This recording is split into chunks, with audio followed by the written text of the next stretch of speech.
In Week 6, the undefeated New York Giants travel to the Lone Star State to take on the 2-3 Dallas Cowboys.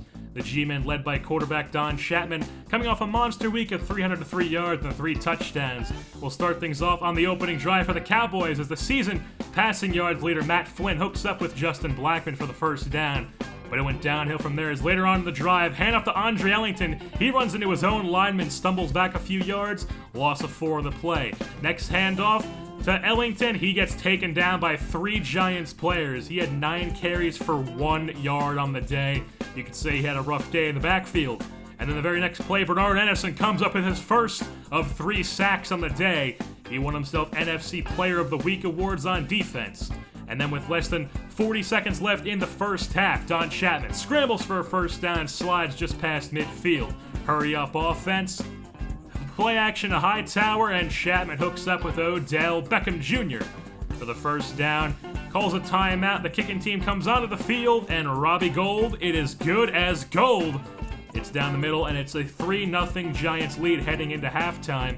At the start of the third quarter, Chapman and the G-Men have the ball. It's a sack on Chapman. He fumbles, and it's recovered by the Cowboys, who get instantly good field position, but Matt Flynn cannot get in the end zone as he gets sacked, and then the next play hooks up with Andrew Hawkins just short of the touchdown. They would settle for a field goal from Mr. Automatic Dan Bailey. It's all tied up at 3, but then later on in the third quarter, Chapman and the G-Men take over. Chapman hooks up with the boy from Brick, New Jersey, Garrett Graham, gets the first down. Later on in the drive, Chapman fires the sidelines for Randall Cobb, gets out of bounds, and that would eventually set up a handoff on the goal line for Andre Williams, the former Boston College Eagle. He gets in the end zone, and it's now a 10-3 Giants lead. After another Giants defensive stop, Chapman and the G-Men take over once again. There's a holding call on that one, so the G-Men get some great field position, and Chapman takes advantage of it, puts a beautiful ball where only Cruz can come down with it,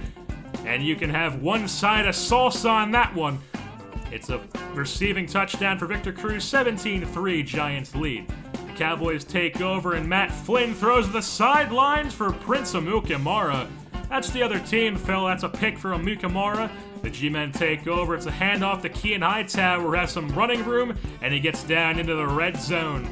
He had a big day all day long. He gets his first rushing touchdown of the day here as he runs right through him. You didn't know he's a hammer? The former Longhorn picks up his first of the day.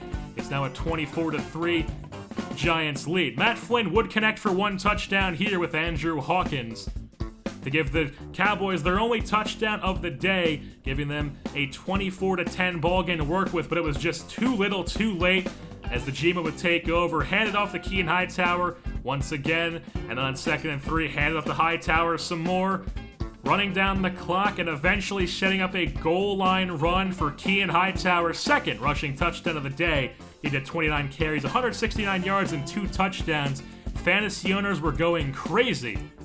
And that is how the cookie crumbles as the Giants come away with the win by a score of 31-10 and remain undefeated on the season as they improve to 5-0 heading into Week 7.